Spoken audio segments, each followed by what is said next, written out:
देखो 144 पहली बात तो 1 और लास्ट में सबसे 144, यानी कोई भी डिजिट जो होती है वो किससे डिवाइड होती है? सबसे फर्स्ट 1 से डिवाइड होती है, सबसे लास्ट किससे होती है? अपने ही मतलब स्वयं से, यानी इटसेल्फ से। अब देखो 2 से डिवाइड करोगे, 144 को 2 से डिवाइड करो, कितना आएगा? 2 7 जा 14, और कितना बचा? 4 2 2 जा 4, यानी ये 2 से डिवाइड होगा और किससे डिवाइड होगा? 72, ठीक है। उसके बाद इसको 3 से तो डिवाइड होगा नहीं, फिर 4 से डिवाइड करके देखो, 1 4 4, 4 3 जा 12, कितना बचेगा? 24, 4 6 जा, यानी 4 से डिवाइड होगा, उसके बाद किससे डिवाइड होगा? 36, ठीक है।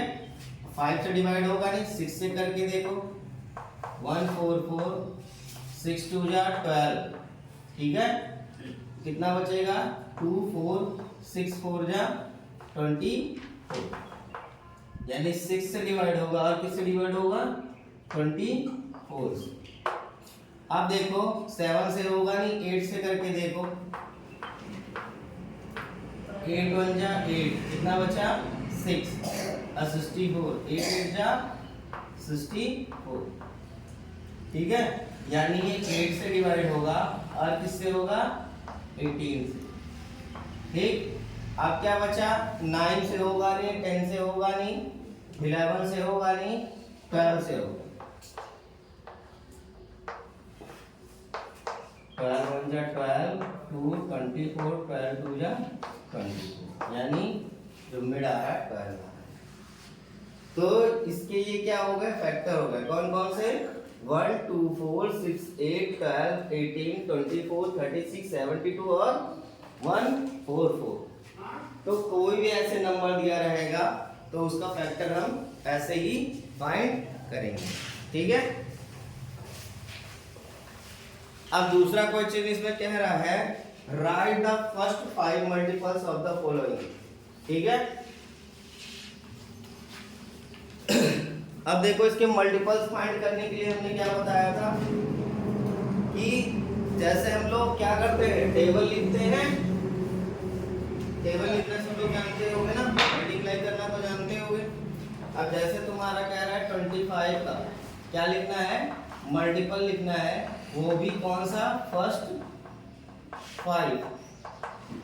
अब देखो फर्स्ट 5 के लिए क्या करना पड़ेगा? कुछ मत करना, 25 मल्टीप्लाई 1 इक्वल टू कितना हो जाएगा? 25 मल्टीप्लाई 2 इक्वल टू कितना हो जाएगा? 25 मल्टीप्लाई 3 इक्वल टू कितना हो जाएगा?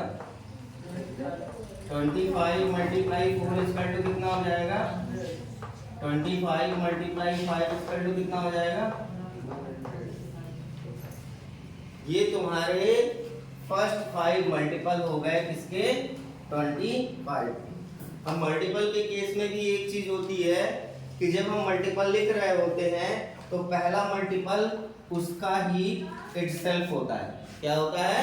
खुद स्वयं होता है, उसके बाद उसकी संख्याएं बढ़ती जाती हैं। और मल्टीपल का जान लेना, कभी मल्टीपल जो होता है वो डिजिट से छोटा नहीं होता है। क्या होता है? हमेशा या तो उसके बराबर होता है या तो उससे बड़ा होता है। मल्टीपल के केस में जो डिजिट होता है वो क्या होगा? या तो ग्रेटर होगा या तो इक्वल होगा, ठीक है, उसके मल्टीपल, ठीक। लेकिन फैक्टर के केस में क्या होता है? जिस भी डिजिट का तुम फैक्टर निकाल रहे होते हो, ठीक है, फैक्टर के केस में क्या होता है? ठीक है, बड़ा भी होता है, बराबर भी होता है और छोटा भी होता है, ठीक है, तीनों केस होते हैं उसमें, ठीक है। ये मान लो जैसे हम 12 का निकाल रहे हैं तो 12 का क्या हो जाएगा? 1 2 3 4 6 और 12। अब इसमें देखो 12 से क्या है? छोटा भी है, ठीक है, और क्या नाम है? सारे छोटे हैं और बराबर है, लेकिन बड़ा नहीं होगा। देखना इस वाले केस में क्या होता है, फैक्टर के केस में जो डिजिट होती है, जो भी गिवन डिजिट होगी वो क्या होगी, या तो इक्वल होगी और या तो क्या होगी, छोटी होगी। ठीक है,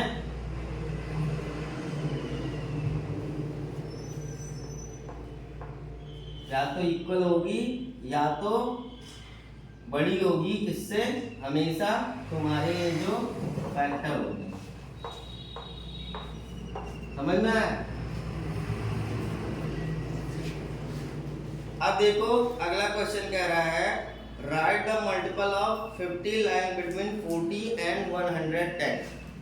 ठीक है, अब इसका क्वेश्चन करना है तो तुम्हें क्या करना पड़ेगा, कह रहा है कोई डिजिट दी हुई है 15, ठीक है, और इसके इसके किसके बीच में निकालना है, 40 एंड 110 के बीच। अब क्वेश्चन क्या है, ये क्वेश्चन ये कह रहा है कि 15 का यानी 15 का हमको क्या निकालना है, मल्टीपल निकालना है, लेकिन वो किस किस के बीच में होना चाहिए, 40 और 110 के बीच में होना चाहिए। तो चलो टेबल शुरू कर दो। 15 1 या 15 40 के बीच में आएगा नहीं, यानी 40 और 110 के बीच में आना चाहिए ना। 15 2 या 30 आएगा नहीं, 15 4 जा 15 3 जा कितना होता है, 45। तो ये 40 से बड़ा है ना, तो इसको माना जाएगा। फिर 15 4 जा कितना होता है, 15 5 जा कितना होता है, 15 6 जा कितना होता है, 15 7 जा कितना होता है, हाँ हाँ 105। हमें कहाँ तक निकालना है, 110 तक। आप 15 8 जा लेके जाओगे तो 100 कितना हो जाएगा, 20। तो हमारा ज्यादा हो जाएगा, यानी 40 और 110 के बीच में कितने हैं, ये तुम्हारे मल्टीपल हो गए। समझ में आया क्वेश्चन ये? जैसे क्वेश्चन दिया रहेगा right the multiple of 15 line between 40 and 110, तो 15 का मल्टीपल निकालना तो है, लेकिन जो मल्टीपल लिखेंगे वो किस किस के बीच में होना चाहिए, 40 और 110 के बीच में होना चाहिए। ठीक है, कर लोगे, नोट करते जाओ भाई सारे लोग।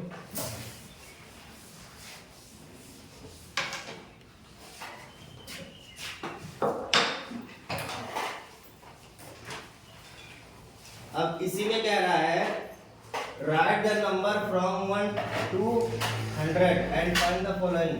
कह रहा है मल्टीपल ऑफ 4 फ्रॉम 30 to 50। ठीक है, अब ये क्या करना है, मल्टीपल ऑफ 4 लिखना है, लेकिन वो किस किस के बीच में होना चाहिए, 30 और 50 के बीच में। तो चलो 4 का टेबल सुनाओ भाई। 30 के ऊपर जहां मल्टीपल आ जाएगा बताना। 4 8 जा कितना होता है, और 4 7 जा 28। तो 28 तुम्हारा 30 से कम हो जाएगा, लेकिन हमको चाहिए क्या, 30 से ज्यादा और 50 से कम। तो हम कितना ले जाएंगे, 4 8 जा 32, 4 9 जा 4 10 जा 4 11 जा 12 जा। आप 4 13 जा जाओगे तो ज्यादा हो जाएगा, इसीलिए इतने ही मल्टीपल तुम्हारे होंगे 30 और 50 के बीच। अगला क्वेश्चन क्या कह रहा है, इसमें कह रहा है अगला question multiple of 9, multiple of 9 from 51 to 100। ठीक है, आप कैसे निकालोगे इसको, 9 का टेबल सबको याद होगा भैया। चलो बताओ कहाँ से शुरू होगा। 9 का किसमें मल्टीप्लाई करें? 9 5 जा क्या होता है 45, और 45 51 से कम है तो क्या ले जाएंगे 9 6 जा 9 7 जा 9 8 जा 9 9 जा 9 10 जा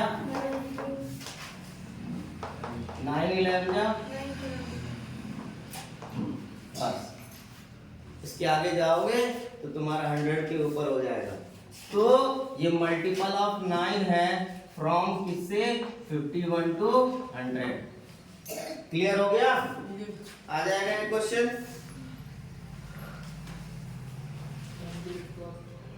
अब अगला क्वेश्चन कह रहा है give all factor of 40। All factor of 40, ठीक है। तो ऑल फैक्टर ऑफ 40 का फैक्टर कर लो। 40 का फैक्टर करोगे तो पहले 1 और लास्ट में क्या आएगा 40 आएगा। फिर 2 से करोगे तो कितना आएगा, बस समझ लो ये इसका मल्टीपल होता है।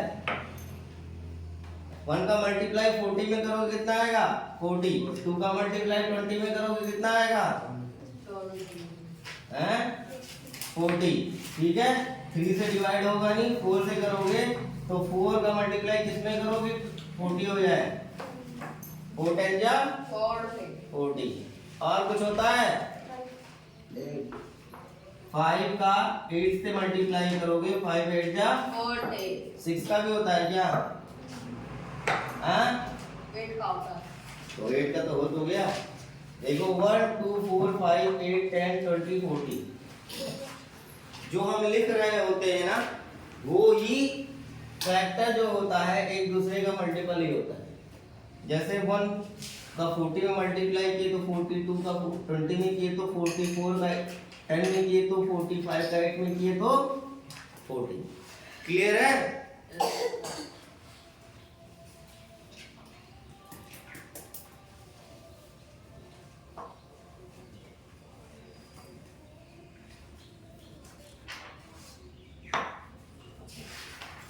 Okay.